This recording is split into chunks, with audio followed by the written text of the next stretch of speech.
Exercise 20.1. Important concepts. Standard form of quadratic equation is ax square plus bx plus c is equal to 0.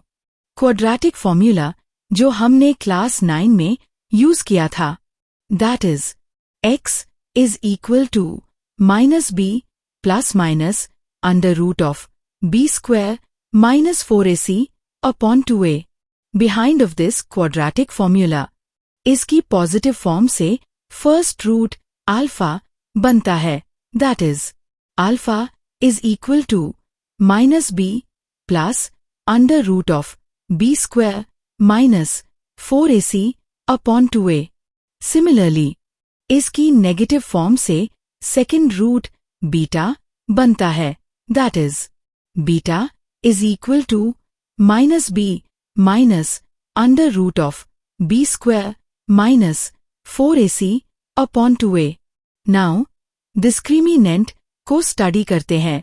Quadratic formula में under roots के अंदर हमारे पास जो terms होते हैं वो डिस्क्रिमिनेंट बन जाते हैं, दैट इज डिस्क्रिमिनेंट या delta is equal to b square minus 4ac.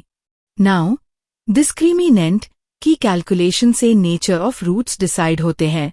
If discriminant greater than 0 होता है, then roots real and unequal होते हैं. इफ डिस्क्रिमिनेंट लेस देन 0 होता है, then roots non real means complex number and conjugate to each other होते हैं. If discriminant equal to 0 होता है, then roots real and equal to each other होते हैं. एंड इफ डिस्क्रिमिनेंट की value perfect square हो, then roots rational and unequal to each other होते हैं. Finally, this is all about the concepts involved in exercise 20.1.